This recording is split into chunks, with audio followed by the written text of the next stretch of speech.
Welcome to the Reality Check podcast. I'm Zachary Phillips.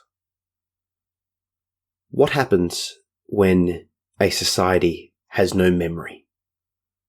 When big issues are given the same weight as small issues? When we frit around between the next thing and the next thing and the next thing without ever really fleshing out or dealing with or addressing anything? I fear that society is the one we're living in right now. I remember when I was younger and 9/11 happened. It was a catastrophic, terrible, and momentous event that shaped the world for literally 20 years. Right? Longer. It's going to continue, obviously, ongoing. But it was a major factor. I remember when I was younger, things would happen. Controversies. Leaders would be caught out doing things. Business leaders, political leaders, famous people, whatever. And there would be consequences for actions. There would be issues that need to be addressed. Society and people seemed to care ongoing about things. But the problem is, or it feels like it at least, that no longer happens. If we think recently, there's just been the US withdrawal from Afghanistan. And by almost all accounts, it was botched terribly. Before the US went in, the Taliban was in control. The US spends 20 years, $1 trillion, and countless lives lost. And the Taliban is still in control. It's a catastrophe.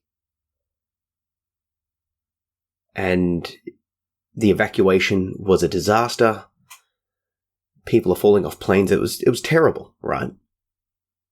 But flash forward a week later, just a week, and no one seems to care. Sure, there's patches of people, the historians, the people that are a bit into politics, the humanitarians. They all remember and they all care, but in general, the population just couldn't care less.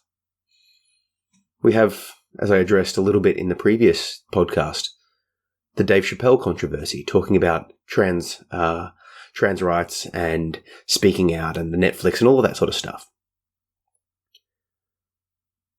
That seemed to stay in the news cycle for longer. That's sort of shocking to me, that an absolute clusterfuck, a literal war with people dying, families pulled apart, $1 trillion spent, countries disrupted, thousands, if not millions of people directly involved, right? Cross countries.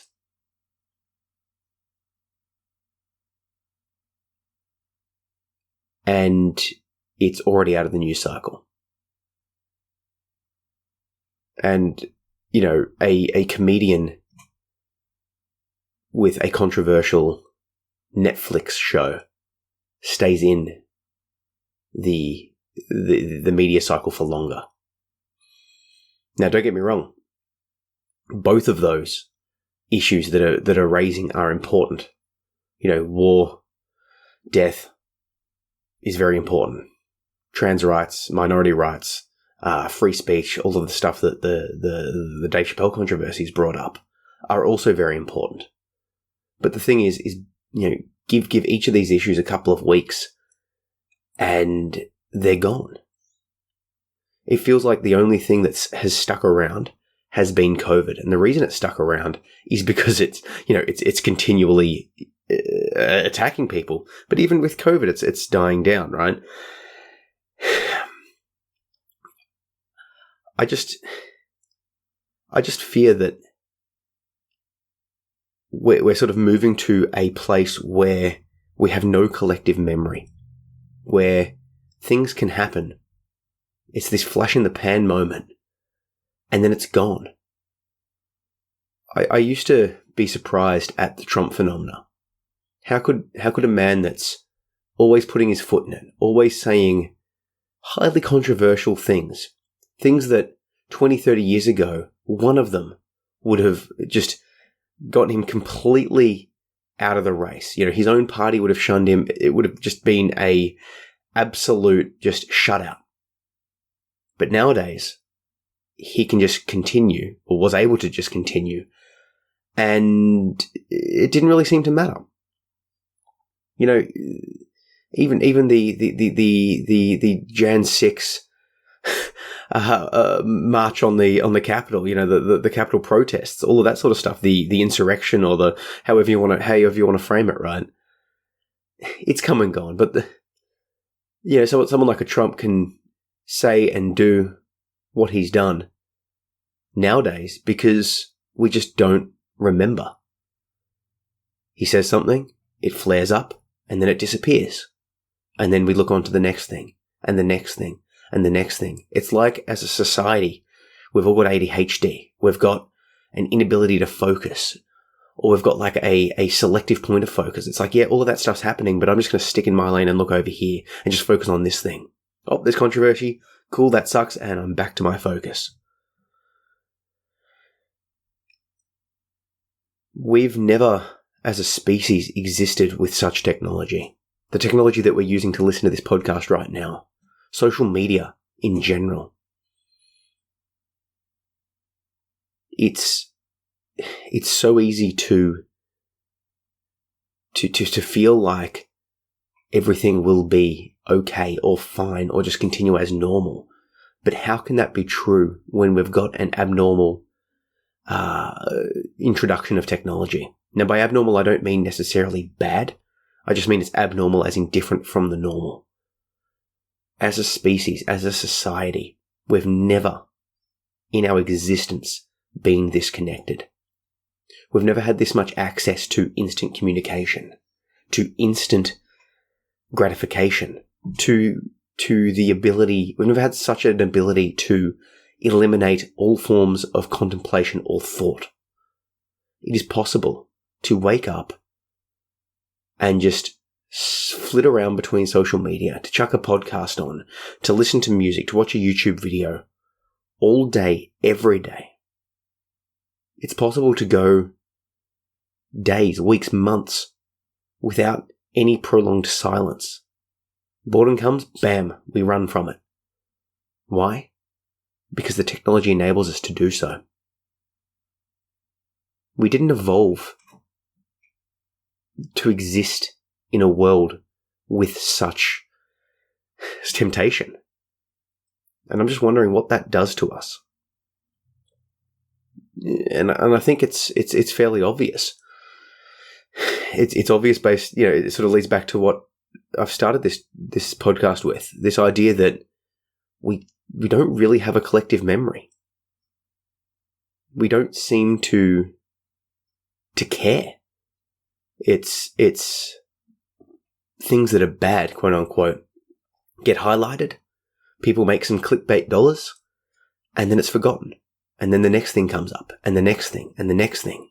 So we're sort of simultaneously living in this sort of roller coaster ride of up and down, up and down, up and down. This thing's the worst thing, and then the next thing's the worst thing, and then the next thing's the worst thing. So we're almost like simultaneously apathetic and overly empathetic at the same time.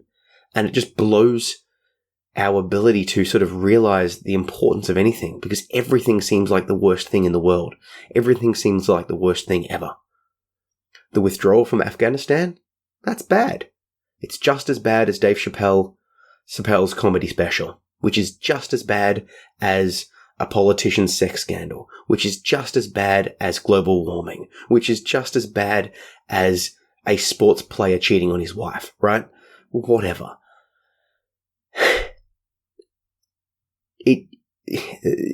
put simply, some things are worse than other things. Obviously it depends on how you define worse, but a war that rips families apart, destroys societies, that, goes on for years, has a different impact than a cheating sports player, which has a different impact to the impact of trans rights, which has a different impact to a politician's statements. That's undeniable. But it doesn't feel that way. And I think it doesn't feel that way because everyone has the ability to scream and yell and cry as loud as they like on social media. And the social media algorithms and the people making money off, websites and clickbait articles and selling products, including the social media companies, but everyone that's on there, myself included, right?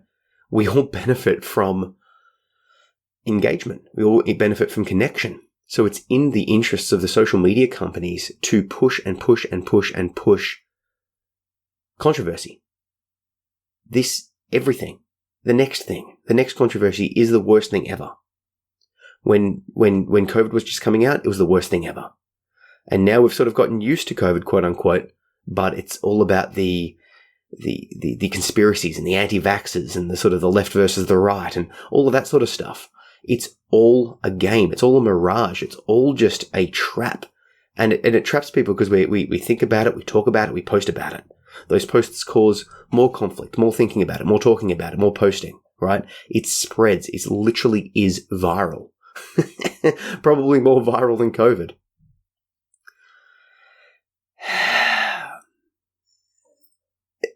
It's we're so trapped by this that we don't even realize how trapped we are. There's suggestions that our phones are listening to us, or that they're tracking where we are and what we purchase, and comparing that against the people that are close to us and what they're purchasing, and what they're talking about and what we're talking about, right?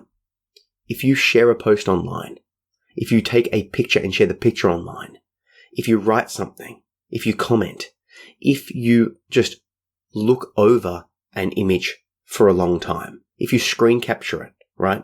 All of this is data that is being collected, fed into algorithms, and then pushed back at you and the people near you. So the feeds that you're getting, what you're seeing on your social media every day, is uniquely geared to you. It's uniquely designed to attract and attack you, to make you feel obliged to comment and connect and just keep coming back. There's the anecdote that the only people that call their customers users are drug dealers and social media companies. Because it is like a usage. How hard is it to not check your social media when you wake up and in between activities and just before you go to bed, right? It's so tempting. I struggle with it. I mean, I'm talking this and I'm the biggest hypocrite ever because I'm all over social media and I engage with it as well. And I hate myself for engaging with it because I look at it and I'm like, if this was a cigarette, just play the game in your mind.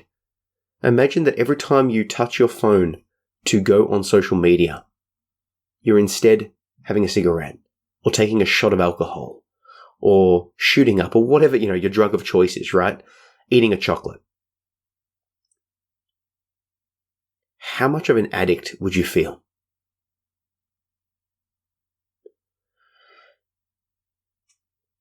And then the next step is if you were using that drug all of those times, what would that do to your mental and physical and social and financial health? What would it do to your mental state and your thought processes?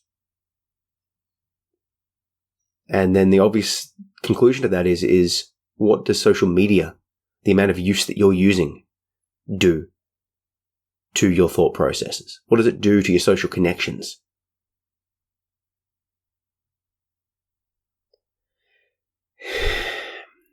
It's worrying on a deep level because not only is there nothing we can individually really do about it, but it's technology shaping behavior. It's corporations shaping behavior. And that, to me, it's like there's no one with a soul. There's no human. There's no like benevolent person behind it all. It's driven for profit. And profit doesn't care about your feelings. Profit doesn't care if you show something online, if you're shown something online and you comment, and then a friend of yours sees that comment, and the friend of yours sees it. Not every friend of yours will see it, but only the people that care about that issue will see it, that have engaged with you in the past, that the algorithms think that you're going to, that are going to engage with your comment. They see it. And now you've probably had this happen. You make a comment and then 2 or 3 or 4 friends jump in and they're arguing in response to your comment. Some of them are agreeing, some of them are disagreeing. Fair enough. It seems like we're just having a lively discussion. But what does that do to your relationships? Part of me wonders whether it's a good thing to have such ability to communicate and connect. Now, I want to caveat this. I believe in open and honest communication with the people around you, the people you live with, the people you want to, work with and be partners with and all of that sort of stuff, your family, your close friends. But I believe that it should be done as much as possible face to face, spoken language with tone, with body language, all of that good stuff. Because if I post something online and I just use my text response, it's very hard to get a nuanced response. So I post something. This is my reality. When I post something and someone disagrees, I instantly feel a bit attacked. It's like, hey, I feel attacked, and then I think about that person. I'm like, that person is attacking me. Now, when I respond, am I responding with the kindness and appreciation and love and all of that stuff that I would in person? Or am I just responding offhand based on what they said? We don't always respond to social media comments, and we don't always post with our best selves in our best foots forward, right? We might just respond flippantly. But the problem is those comments are now up forever and they're being read. They're being read by multiple people.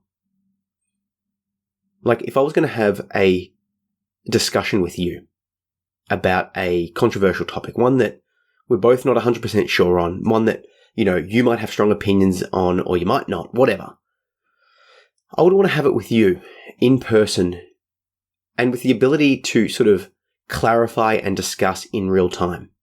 But importantly, I wouldn't want to have it with hundreds or potentially thousands of people eavesdropping, with them having the ability to jump in and yell support from my or your point of view. Think about it.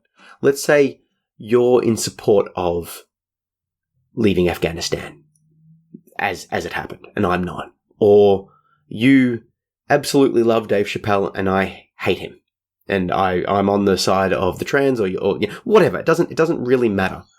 But you've got a strong opinion going one direction, I've got a strong opinion on the opposite direction.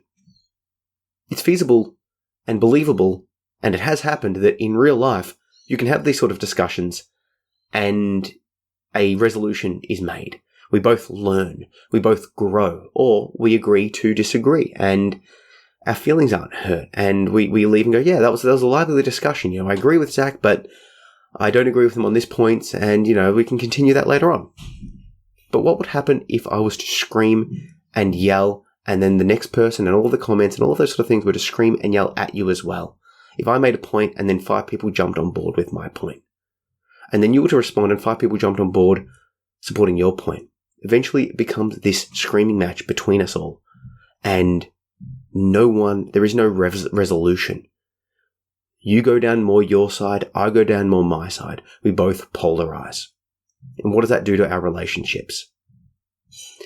And then I'd like to sort of just consider the extrapolation of that. What happens, that's happening between you and me.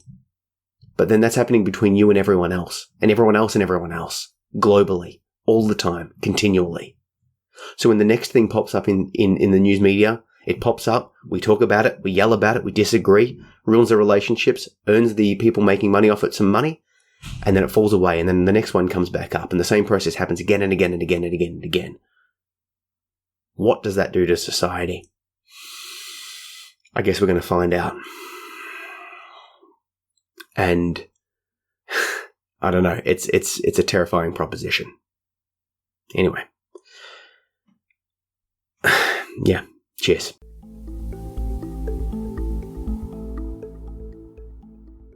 Okay, so I was just about to post this podcast, and upon re-listening, I realized I didn't really sort of leave any options of how to combat all of this. Didn't really give you any ideas of what I do to manage this. And part of it is just an awareness. If we can be aware of the impact of social media and news cycles and all of that sort of stuff on our mental state, that's a start. Because once you start seeing the trap, you can start taking steps to avoid it or escape it. You know, just do yourself a favor and take a step back, and rather than just instantly engaging and posting and sharing and writing, just scroll through your Facebook like it was a discovery, like it was you've found this artifact from an alien species or another animal, or you know, some sort of other person that you're sort of like snooping around with, right? And just take a look at what pops up. Remember, it's not yours. It's not someone talking to you. It's not things being projected at you in this sort of little game you're playing with yourself. It's just something to look at.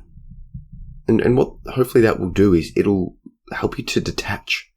It's no longer your feed. It's a feed to observe. And that detachment will show you what you're being seen. You're not to respond, not to act, but just see what's being shown. Have a look through the comments.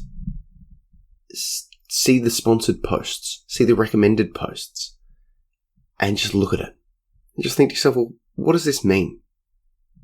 That's one response. The second response I would suggest would be to practice meditation, mindfulness. I meditate daily. And the reason I do that is multiple reasons, but it helps put you into the present moment, being here right now. But what it also does is it causes you to have to spend time in silence. And honestly, it's a lifesaver because it gives you some time for your brain to settle. It puts you back into a state that we may more naturally have evolved to live in. And if the prospect of sitting in silence scares you, or you think you couldn't do it, those feelings are something that you need to investigate, right? What does it mean that you can't sit in silence? What does it mean that the potential idea of a couple of minutes, 5, 10 minutes, alone with your thoughts will be terrifying, or overwhelmingly boring, or completely confronting, or just intolerable for whatever reason? What does that actually mean for you? That to me is something worth investigating. So like I said, I meditate every day. I've written a book on meditation. I'll put a link down below. It's called Mindfulness, a guidebook to the present moment. And in that book, I share, it's basically an introduction. A lot of meditation instructors sort of go quite deep quite quickly, and it can make the beginner meditator become overwhelmed or feel bogged down in mumbo jumbo. So with that book, it'll give you a good introduction. I'll put a link to that, and I'll put a link to my Insight Timer, which is a meditation app profile. From there, it's like once again, a basic introduction. That's sort of audio instructions, and I'll chuck a link to my Skillshare courses on meditation as well. My hope is with those resources, you'll be able to get started and basically feel comfortable sitting in silence. Because the more you sit in silence, the more you see the present moment as it is for what it is. And the more you start seeing your emotions not as something that sort of takes you and has you, but as something that is sort of just appearing, just like another sound or a sensation or an object outside of you. And then we relate that back to our social media use or our online presence or even our responses to big or small things. It allows us to not get sort of fully involved in our emotionality. We might get angry with a comment, but we can see that anger as something separate from us. So then when we take it right back and we look at the overall problems, what is a big problem here? Okay, well, a big problem might be the Afghanistan thing. A big problem for us might be the Dave Chappelle thing. A big problem might be the politicians or the cheating sports star. Whatever it is for you. The point is when we're no longer as attached to our emotions, when we're no longer as trapped by this up and down roller coaster ride that's being pushed by social media just to make $1 off our rage, we will start to see the things that we actually care about. And then we can start taking action on those things we actually care about. There's this term that I just want to finish off discussing is called compassion fatigue. There's so many things that we need to care about in the world that it's hard to be compassionate for anything. It's hard to care for anything because all of these sources, all of these causes, all of these everythings need attention. And they rightly do. But if we were to split our focus and our resources, and by resources I mean time and money and focus, if we were to split all of that between them all, nothing would get done, at least in our little world. Nothing would be accomplished because there's just too much and we have too little of all of those things. But if we can detach and step back and mindfully observe all of the different problems and find one that we both care about and that we can address in some way through our time, through our activism, through our presence, through our money, whatever it is, if we find something we care about that we can impact, then we can push for it. The only problem is we need to then consider mindfully a better way to push for that activism. I was talking to my mum and she watches the news quite often. I don't. I tend to avoid it. I just don't like those updates. It's same thing, this exact discussion, right? And she was sort of saying that given the fact that I have a growing audience with my writing with the podcast, surely I should be up to date with things. Surely it's important that I comment. And I highlighted this argument that everyone's commenting on everything and it sort of gets whitewashed. What I care about is the meta issues, what the platforms are doing to us, what the cycles are doing to us, what the money and the clickbait and all of that stuff is doing to us as a society. And she understood. But she did highlight something. She does listen to the news, but in listening to the news, she also listens to local news. And there was something that came up in her local area, a conservation project that she was passionate about. And she got on board. And she wrote the local members and sort of lobbied and all of that stuff and actually made a change so that the conservation effort that she cared about went through. And it made me think, I'm like, okay, maybe I'm throwing the baby out with the bathwater, right? Maybe I'm, by trying to avoid all of the news and sort of get out of this whole cycle, I'm actually missing something that I can do.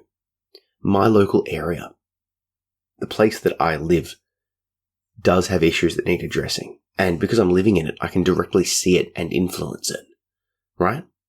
If you go back to a sort of an evolutionary perspective, it's very hard to imagine the impact on billions of people around the world.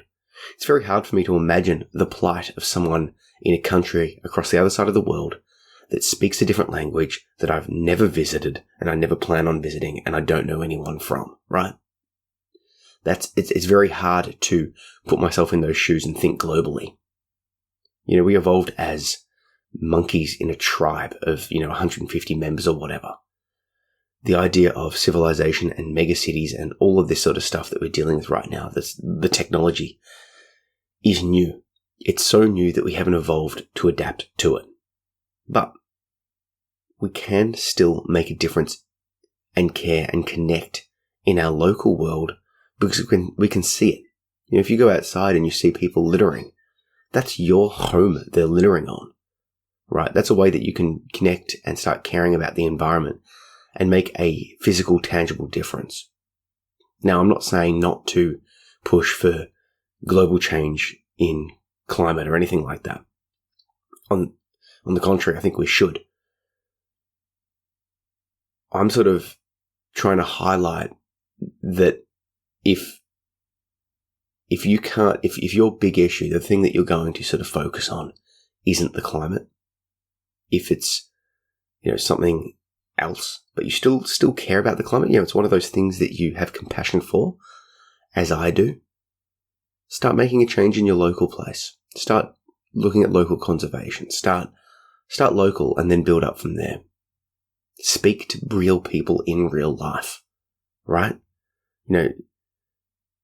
There's a risk of stepping back, detaching, realizing a problem, and then just going back onto social media and becoming another screaming person to be slotted around by the algorithms. I'm not 100% sure of the best way to address this, but I feel that it has to do with long-form conversations, either in real life or if we can manage it digitally. This is why I like the longer-form podcasts, because it allows people to discuss either individually, like we're doing here, or between two people, a host and a guest, an in-depth issue. And because it is long form, because they're talking for an hour or 2 or 3, you really get a full sense of it. You compare this to a social media post with the comment section, or you compare this to a news bit where people are just sort of stating their point in 20 seconds and then having the counterpoint stated in 20 seconds and then the newsreader summarizing it in 20 seconds. How could you possibly hope to have a discourse on anything important? Imagine trying to solve climate change or famine or war or coronavirus or anything that's actually impacting the world vitally. Gender issues, everything, right? Anything that we talked about. I'll tell you what, if we go down the Dave Chappelle thing,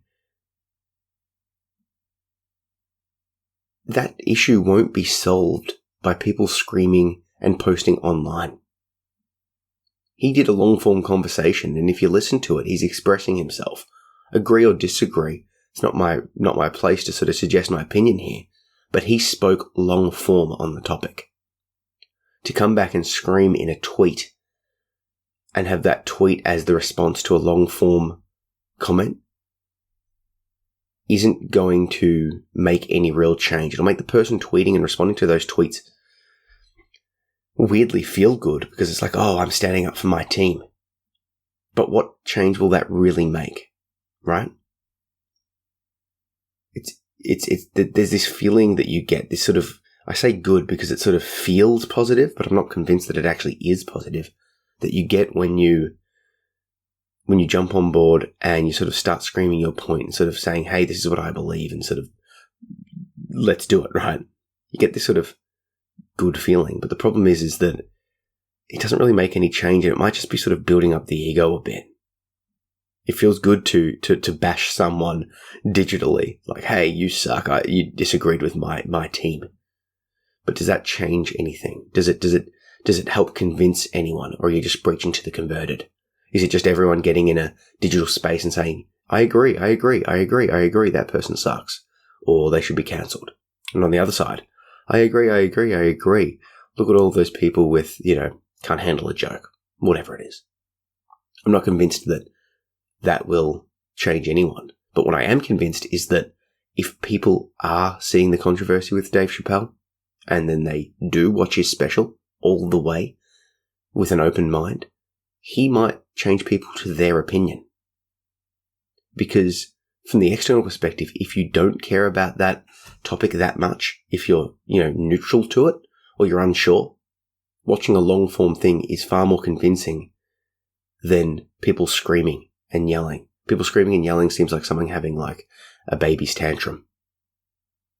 But on the other side of things, if you were to watch a long form discussion, his piece, and then watch a long form discussion about it on the other side, and then watch the long form discussion back, you will start to see the issue in real depth. And ideally, if you can get the main people involved having long form discussions, then you'll really see how they really feel about the issue, about each other, and their ability to have a discourse. Does that make sense? So what I would suggest would be, if possible, take a step back. Look at your social media feeds and online presence like you were looking at, an archaeology find, an alien find. Take a step back. I would also suggest having the long form discussions as much as possible. I would suggest taking action in your local communities.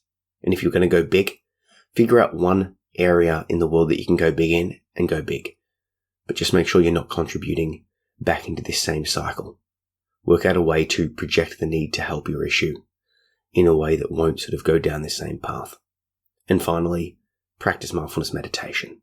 I'll track the link down to my book, Insight Timer and Skillshare courses below in the show notes so you can get started. There's a lot of access to all of those resources for free, by the way. I release everything I do for free as much as possible. So you can read a bunch of chapters of the book and get started on the courses and stuff right now. Anyway, if you, going down the algorithm gods, if you have anything you want to add to this or say or address, message me on social media at Zach P. Phillips. Email me, zach@zachary-phillips.com. Just connect and we can have a discussion back and forth on this one. Anyway, cheers.